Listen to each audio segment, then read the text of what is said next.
Beberapa saat kemudian, saat taksi Reni baru saja meninggalkan room Dea, sangat tipis waktunya di mana mobil Aji juga barusan tiba dan berpapasan dengan mobil Reni di jalan.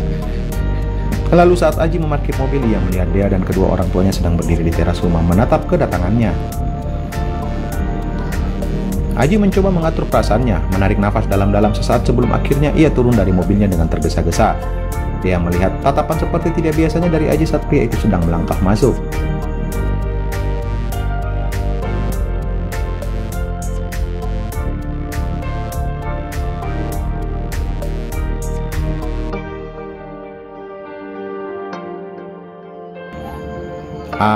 Belum sempat dia menyelesaikan ucapannya, Aji segera memperlihatkan kemarahannya di hadapan anak itu. "Kamu dari mana? Kenapa tidak aktifkan HP kamu? Kamu tahu nggak? Ayah itu khawatir sama kamu," ujar Aji dengan suara keras sambil memegang kedua bahu Dea. Pertanyaan bertubi-tubi dari Aji membuat Dea ketakutan. Tak mendapat jawaban, membuat Aji kembali marah. "Ayo jawab, kamu dari mana?" tanya Aji menatap Dea dengan tajam.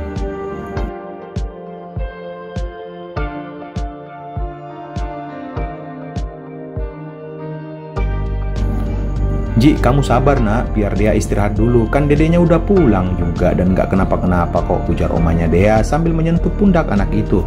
Terlihat Dea melepas pundak Dea, lalu menatap kedua orang tuanya, kemudian berganti menatap Dea yang terlihat sedikit ketakutan.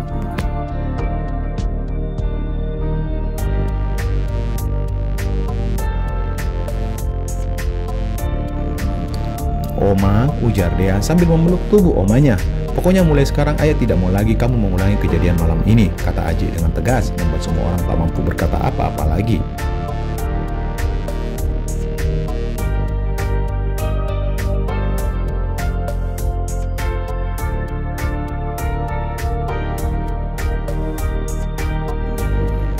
Walaupun sejujurnya Aji hanya menutupi rasa kekhawatirannya terhadap Dea dengan cara bersikap dingin di hadapan orang tuanya maupun di hadapan Dea anaknya, akan tetapi tetap Dea akhirnya mengeluarkan air mata. Ia sangat sedih dimarahi oleh ayahnya.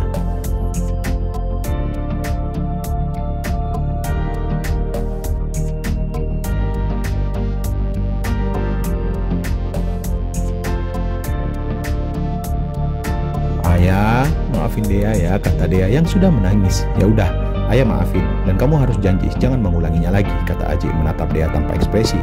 "Ya, Dea janji ya," kata Dea. "Ya sudah, kamu masuk. Oma, bantuin Dea bersih-bersih." Wanita itu hanya bisa menghela nafasnya. "Yuk sayang," lalu segera mengajak Dea masuk ke dalam rumah, sedangkan opanya Dea yang sesaat ingin mengajak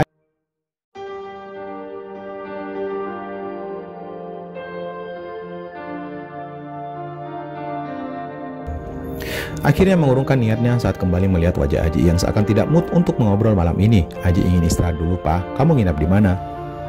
"Di sini aja," ujar Aji. "Ya udah, Aji masuk dulu, Pak."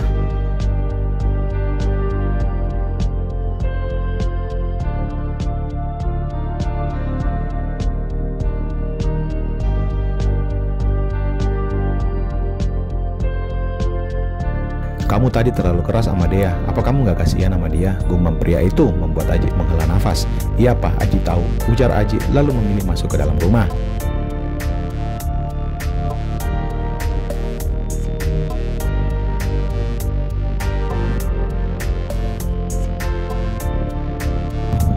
Beberapa saat kemudian, pintu kamar terdengar baru saja dibuka oleh Aji dan terlihat sosok Dea yang sedang berbaring di atas ranjang sambil mengulik guling.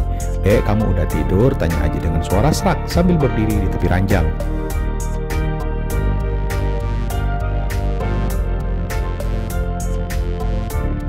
Terlihat Dea menggeliat lalu mencoba membuka kedua matanya dan sayup-sayup menatap Aji dengan wajah ketakutan. Lalu Aji duduk di tepi ranjang mengusap lembut kepala anaknya. "Maafin ayah ya sayang."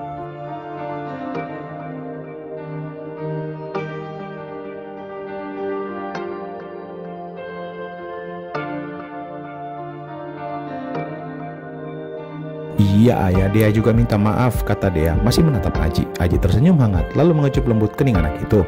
"Ya udah, kamu bobok Gi, biar besok bangunnya nggak telat." Dea mengangguk pelan lalu mencoba membalas senyuman Aji. "Ayah, bobok sama Dea ya."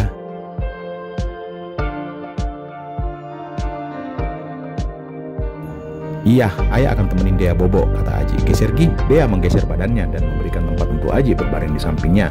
Dea sayang sama ayah, gumam Dea dengan posisi tidur miring menghadap ayahnya.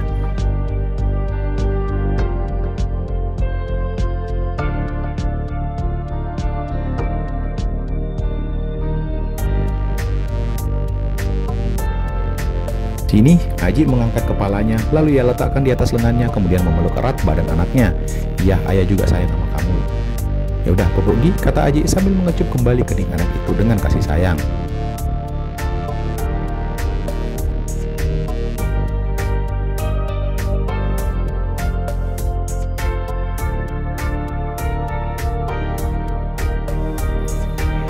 Good night ayahku sayang, good night Butu. Akhirnya mereka berdua memejamkan matanya dengan perasaan bahagia. Baik Dea yang akhirnya bisa tidur bareng lagi dengan ayahnya, maupun Aji yang bersyukur karena Dea baik-baik saja.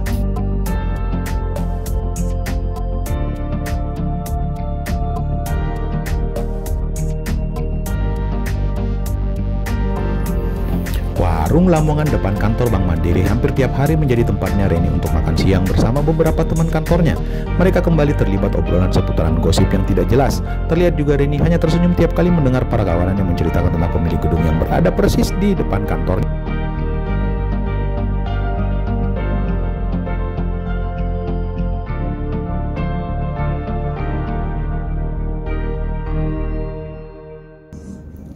Ingatannya berputar ke kejadian 2 hari yang lalu, mengingat saat ia mengantar Dea, anak dari pemilik gedung tersebut yang tak diketahui namanya oleh Reni, membuat perasaan itu yang tak kenapa selalu muncul tiba-tiba.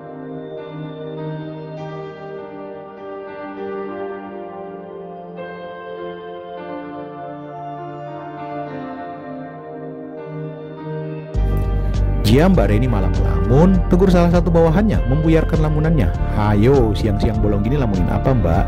Dea, Reni keceplosan menyebut nama anak itu membuat para karyawannya langsung menatapnya penuh tanya.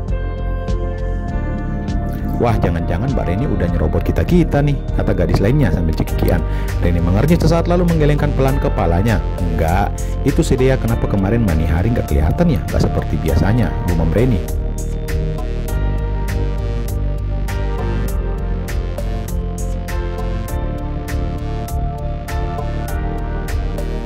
Ya, gue juga baru sadar, sejak kemarin gak ngeliat tuh anak, paling juga di kantor babenya. Iya juga, secara mungkin babenya udah sadar kali kalau anaknya gak cocok makan di warung kayak gini. Haha, dasar orang kaya.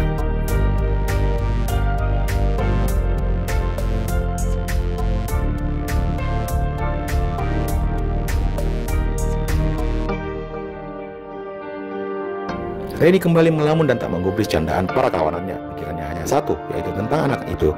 Apa dia udah dimarahin sama ayahnya ya? Batin Reni, apakah ia harus menghadap ke kantor ayah Dea untuk segera menjelaskan kejadian malam itu?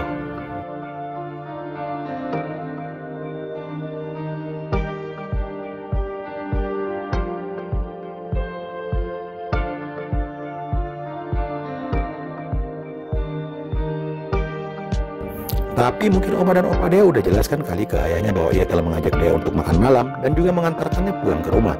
Terus kenapa anak itu tidak muncul juga selama 2 hari? Apakah ia sakit?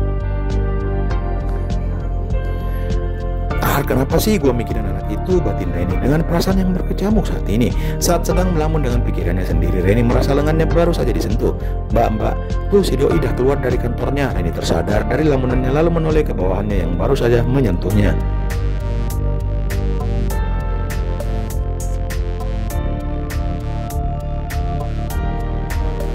Kemudian ia menoleh ke arah yang bersamaan para kawanannya, lebih tepatnya para cewek-cewek yang ganjen. Sebuah mobil Range Rover Evoque berwarna merah baru saja melewati pintu gerbang, dan Reni mengernyit saat melihat mobil tersebut berbelok ke kiri dan bersamaan kaca mobil bagian depan tertutup perlahan-lahan.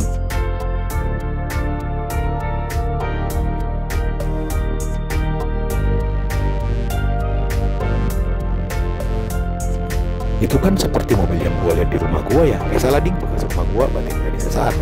Cuma sama model kali. Lagian gue juga nggak peduli. Lanjutnya berseru dalam hati, namun terlihat wajahnya bergerak mengikuti pergerakan mobil itu. Reni menghela nafasnya saat tak berhasil melihat wajah pengendara. Hanya rambutnya saja yang terlihat karena bersamaan juga kaca mobilnya tertutup. Ganteng kan Mbak? Tanya salah satu kawanannya.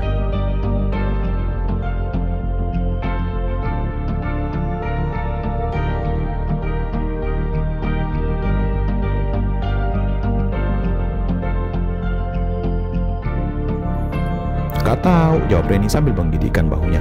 Lah emangnya Mbak Reni nggak sempat lihat muka si doi? Enggak, lagian kenapa juga gua harus lihat wajahnya? Males banget, ujar Reni dengan cuek. Namun dalam hatinya sedikit kesal karena tidak berhasil melihat wajah orang itu.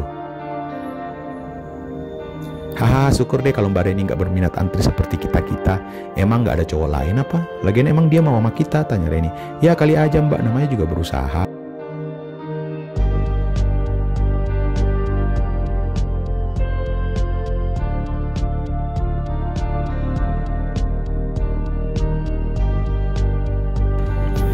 Bukan berusaha tapi ngarep, haha, celetuk dua orang teman lainnya membuat mereka tertawa bersamaan. Bisa aja kalian, gumam Reni sambil geleng-geleng kepala saat mereka kembali mengobrol seperti biasanya. Terlihat Reni kembali memikirkan anak itu.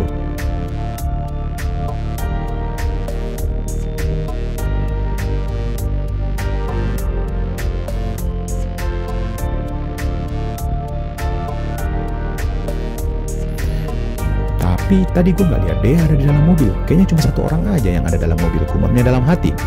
Tuh kan, kenapa gue mikirin anak itu lagi ya? Yuk Mbak, ujar salah satu teman Reni membuyarkan lamunannya. Kemana? Tanya Reni. Masuk Mbak, kan jam istirahatnya udah selesai. Oh iya deng, lupa, kata Reni mengetuk jidatnya sendiri. Ya udah yuk, lanjutnya. Lalu beranjak dari tempatnya setelah membayar makanannya. Reni dan kawannya melangkah keluar warung.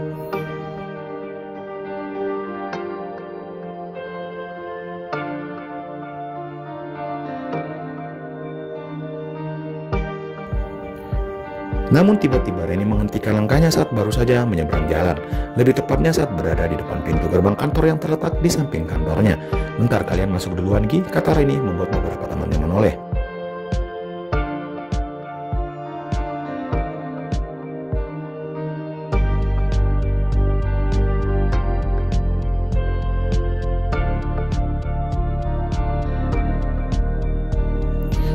Mau kemana Mbak? Bentar aja kok, 5 menit, jawab Reni sambil nyengir.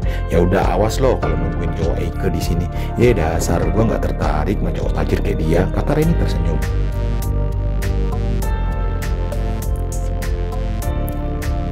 Syukur deh, ya udah kami duluan ya Mbak. Oke, jawab Reni. Lalu saat kawannya telah pergi, terlihat Reni menarik nafas dalam-dalam lalu melanjutkan aksinya yang tadi mengganjal di pikirannya.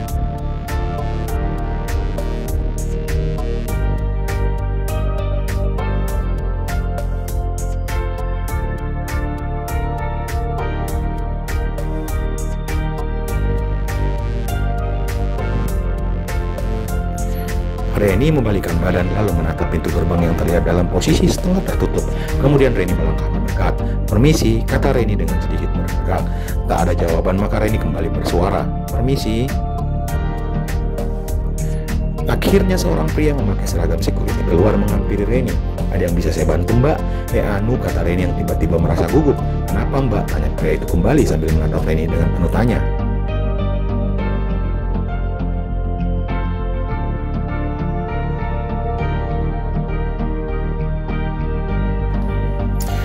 Anu Pak, mau nanya si Dea anaknya owner di kantor ada di dalam nggak? Tanya Reni sesaat setelah menarik nafas dalam-dalam. Oh non Dea, kebetulan sejak pagi tadi saya nggak lihat datang ke sini Mbak, jawab pria itu. Ada keperluan apa ya Mbak?